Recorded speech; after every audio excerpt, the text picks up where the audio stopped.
Au nom du Père et du Fils et du Saint-Esprit. Amen. Chantez, priez, célébrez le Seigneur.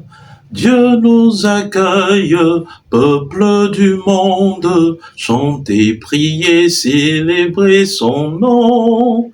Dieu nous accueille dans sa maison. Évangile de Jésus-Christ selon saint Jean.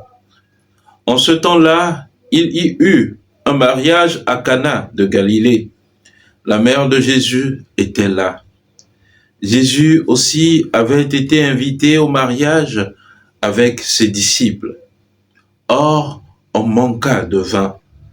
La mère de Jésus lui dit, « Ils n'ont pas de vin. » Jésus lui répond, « Femme, que me veux-tu? Mon heure n'est pas encore venue. » Sa mère dit à ceux qui servaient, « Tout ce qu'il vous dira, faites-le. » Or, il y avait là 6 jarres de pierre pour les purifications rituelles des Juifs. Chacune contenait 2 à 3 mesures, c'est-à-dire environ 100 litres.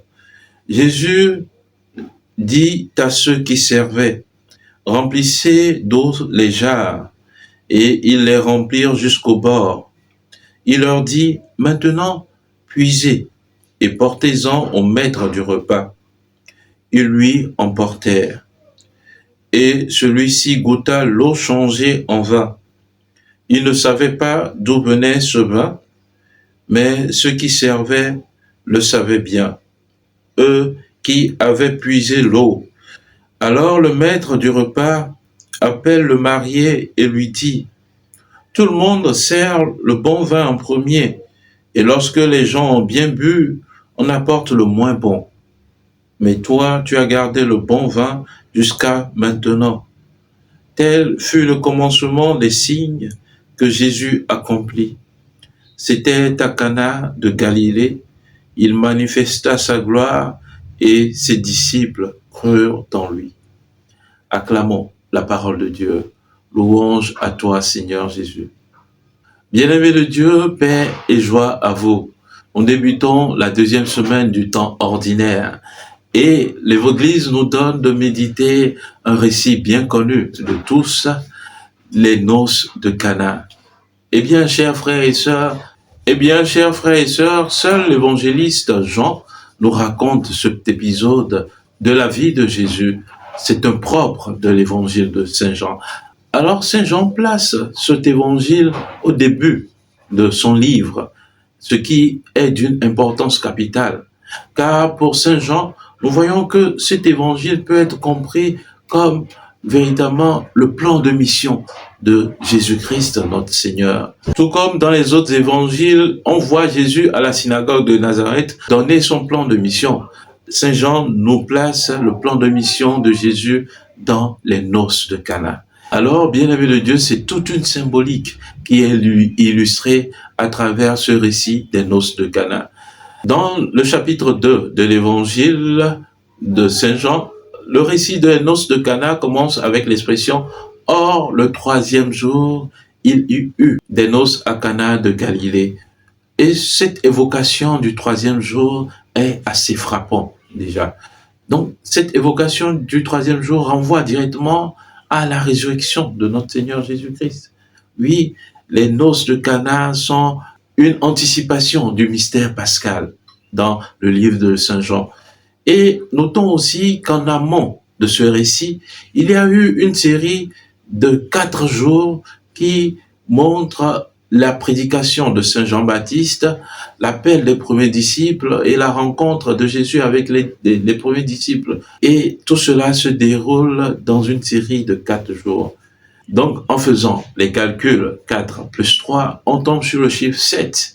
Le chiffre 7 qui nous renvoie déjà à la création. De ce fait, le récit de Cana est une recréation également. Déjà, nous voyons 2 éléments importants avec lesquels nous pouvons lire le récit des noces de Cana. Alors, Saint Jean, commençant cet évangile, nous dit qu'il y eut des noces à Cana de Galilée, cette région païenne. Puis, à la fin de l'évangile, il revient en disant « Tel fut le commencement des signes que Jésus a accompli.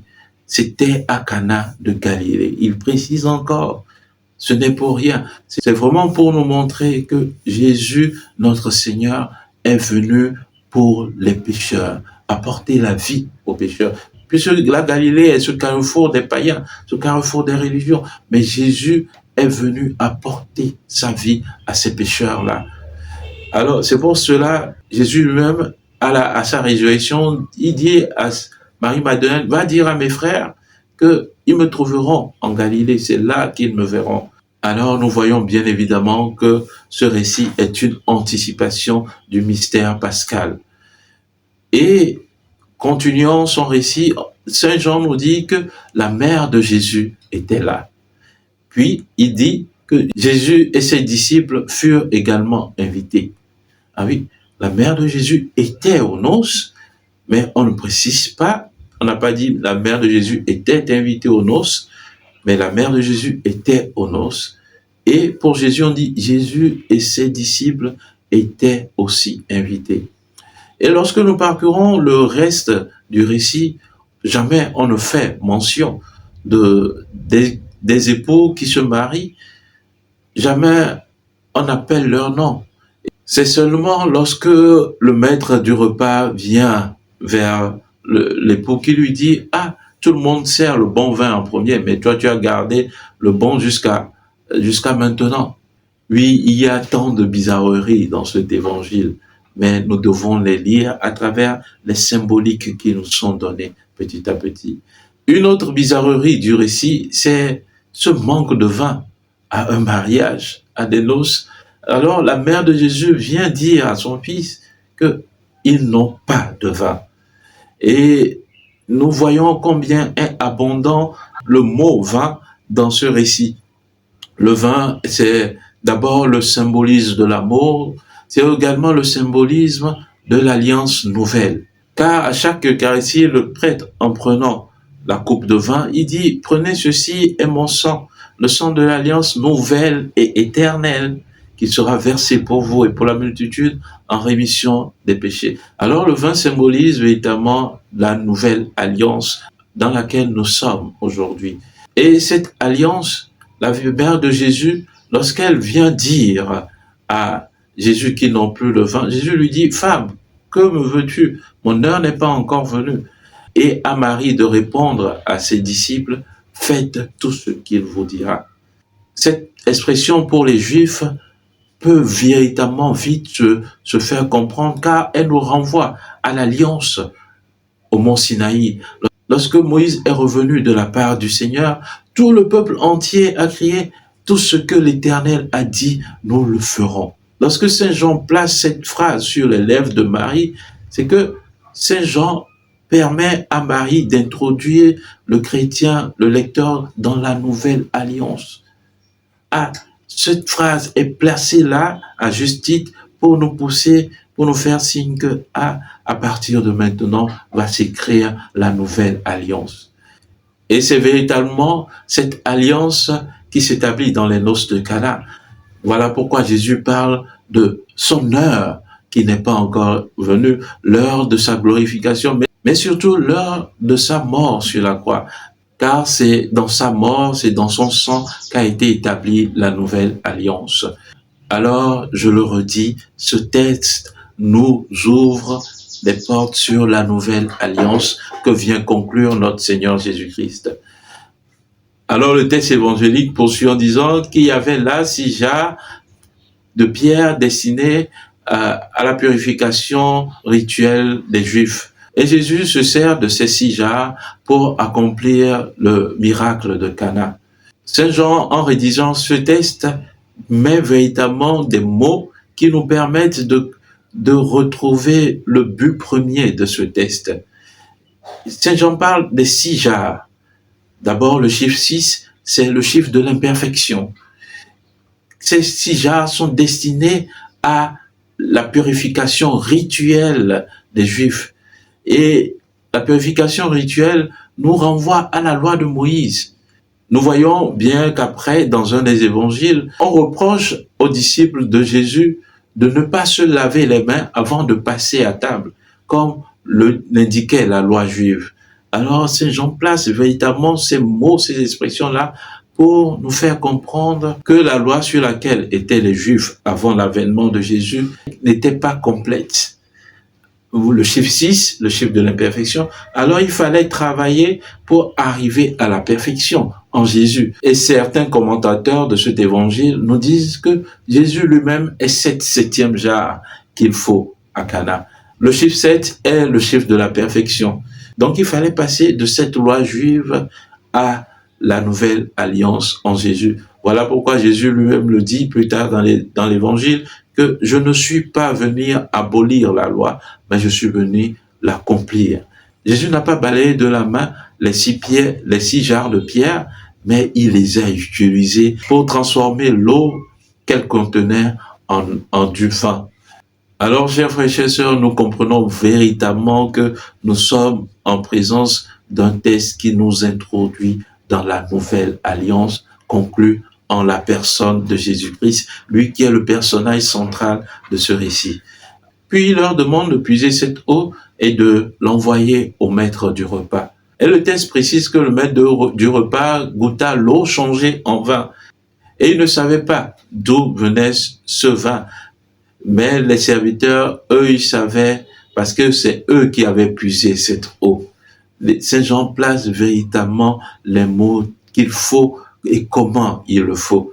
Alors, bien aimés, en nous arrêtant sur ce changement d'eau en vin, nous pouvons faire certaines comparaisons en vue de mieux comprendre le texte. Lorsque nous prenons l'eau, les adjectifs qu'il a définis, c'est que elle est claire, limpide, inodore, sans saveur et sans couleur, voilà. Mais lorsque nous prenons le vin, il est riche, aromatisé, nourrissant. Alors nous pouvons poser cette conclusion que il y avait de l'eau, mais avec Jésus, cette eau s'est transformée en vin. Il y avait un certain état d'appauvrissement, mais avec Jésus, cet appauvrissement s'est changé en une richesse. Il y avait un état fade, sans saveur, mais avec Jésus, il y a eu un état de couleur. Bien aimé, c'est ce que Jésus vient apporter dans nos vies chrétiennes. Et c'est également le but de son incarnation. Il vient pour nous remplir de la vie de Dieu. Il y a ce cantique en éveil au diplôme 115 que j'aime bien citer souvent qui dit « Wediva anibaladi benamiaï de tipo ». Tu viens du ciel sur la terre pour que nous, sur la terre, nous puissions arriver au ciel. Et cela traduit que le Seigneur vient nous communiquer sa divinité en prenant notre chair pour que nous, qui sommes hommes, puissions devenir Dieu. Alors de l'eau que nous étions, nous sommes devenus du vin. De l'état sans vie dans lequel nous sommes passés à la vie véritable de Dieu. Qu'il est tellement beau, ce texte de Cana, qui nous fait comprendre véritablement l'œuvre de Jésus au milieu de nos vies. Sans Jésus, nous ne pouvons rien faire. Nous resterons fades, sans couleur, sans vie. Mais avec Jésus, nous sommes totalement transformés. Il est à noter également dans ce récit l'obéissance à la foi, l'obéissance de la parole. Marie a demandé au serviteur, faites tout ce qu'il vous dira. Alors lorsque Jésus demande au serviteur de remplir d'eau des jarres et de puiser cette eau destinée aux ablutions, au maître du repas, ceux-ci respectent véritablement à la lettre ce qu'a dit le maître.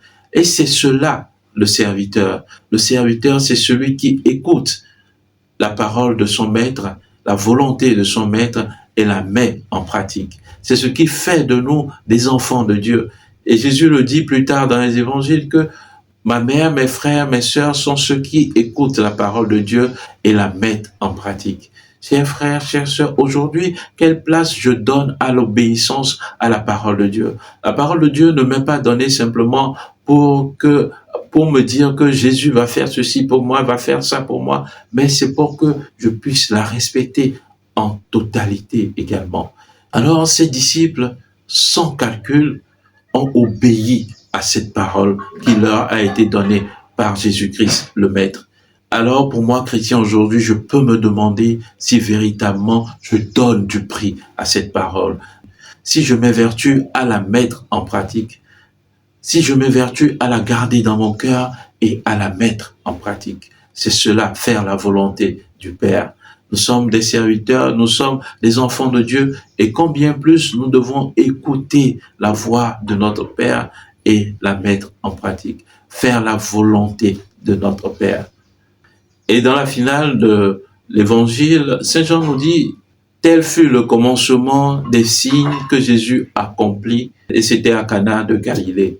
Le mot commencement nous renvoie directement chez Saint Jean, ce même mot qui a été utilisé dans son prologue, nous renvoie à la création, à la Genèse, où Dieu refait toutes choses nouvelles. Comme à Cana, Jésus refait toutes choses nouvelles. Et Saint Jean ne parle pas de miracle, bien évidemment, il parle de signe, car le signe renvoie à une autre réalité. Ce miracle qu'accomplit Jésus renvoie à une autre réalité qui est beaucoup plus grande. En parlant de signes, nous pouvons prendre certains exemples. Le signe de la croix que nous faisons renvoie à une autre réalité, la réalité de la croix et la réalité de la Sainte Trinité. Un autre exemple, les signalisations qu'il y a sur nos routes. Lorsque je vois un panneau de signalisation indiquant un dos d'âne, par exemple, c'est qu'il y aura un dos d'âne à 50 mètres. Alors, je dépasse ce panneau, puis je rencontre ce que le panneau indiquait, le dos d'âne. Alors, chers frères, chères sœurs, ce miracle de Cana, ce signe de Cana nous est donné pour comprendre une autre réalité, la réalité de l'alliance entre Dieu et son peuple, la nouvelle alliance. Et c'est ce que nous fait comprendre la première lecture de ce jour. On te nommera d'un nom nouveau que la bouche du Seigneur dictera. Tu seras une couronne brillante, un diadème royal entre les doigts de ton Dieu. Voilà la nouveauté qu'apporte Jésus-Christ, la nouvelle alliance. Et ce texte de la première lecture qui nous est donné nous fait comprendre que Dieu nous fait passer de cette terre désolée vers la terre promise, Cana de Galilée, de cet état sans vie vers la vie véritable en Jésus-Christ. C'est cela la nouvelle alliance. Alors, les époux de la noce peuvent se comprendre en comparaison à la première lecture et à travers tout ce que nous venons de voir, que ces noces-là, c'était les noces de Dieu et de son peuple, où Jésus vient refaire tout neuf par son action, où Marie était là à ces noces, où Marie déclenche le mystère de l'incarnation, le mystère de la rédemption également. Voilà pourquoi elle est co-rédemptrice. Alors ce texte est aussi bien lu, souvent dans la célébration du sacrement du mariage. Et pour nous, aujourd'hui, chrétiens mariés, il nous faut comprendre que c'est avec Jésus et Marie que vienne la nouveauté dans nos vies. C'est avec Jésus et Marie que se construisent véritablement les noces. Eh bien, nous comprenons qu'il nous faut inviter Jésus à nos noces. Il nous faut donner la première place à Jésus dans nos noces pour qu'il soit lui-même l'amour au milieu de nos couples, au milieu de nos foyers chrétiens. Alors, Monseigneur Barriga de Vénérée Mémoire dit dans un des commentaires sur ce texte que si nous invitons Jésus à nos noces, le vin de l'espérance ne manquera jamais. Chers frères, chères sœurs, invitons Jésus dans nos vies, pas simplement dans les vies de mariage, pas simplement dans les vies de couple, mais au creux de nos vies. Que Jésus soit là dans nos barques, que Jésus soit là dans le quotidien de nos vies, que chaque seconde de nos vies puisse être empreinte par Jésus. Car avec lui, comme le dit la première lecture, on ne te dira plus délaissé. À ton pays, nul ne dira désolation. Toi, tu seras appelé ma préférence. Cette terre se nommera l'épousée, car le Seigneur t'a préféré et cette terre deviendra l'épousée. Bien-aimé de Dieu, que cette joie qu'a apporté Jésus à Cana à travers ce signe de la transformation de l'eau en vin puisse rejaillir sur nos vies également. Le vin est source de joie. qu'au creux de nos Eucharisties de ce dimanche, nous puissions retrouver cette joie, que ces cœurs qui étaient blessés, que ces cœurs qui étaient chagrinés, que ces cœurs qui étaient sans vie puissent retrouver l'espérance, la joie, la foi dans notre Seigneur Jésus-Christ, que ces cœurs puissent être habités par la personne de Jésus. Là où est Jésus, là est la vie, là est la joie, là est la paix. Prions le Seigneur. Dieu éternel et tout-puissant, qui régit et le ciel et la terre, exauce en ta bonté les supplications de ton peuple et donne à notre temps la paix qui vient de toi. Par Jésus-Christ, ton Fils, notre Seigneur, qui vit et règne avec toi dans l'unité du Saint-Esprit, Dieu pour les siècles des siècles. Amen. Et que Dieu Tout-Puissant vous bénisse, lui qui est Père et Fils et Esprit Saint. Amen. Excellente journée de prière et de travail. Bon dimanche à vous et que la bonté de Dieu sans cesse vous accompagne tout au long de cette nouvelle semaine. Amen.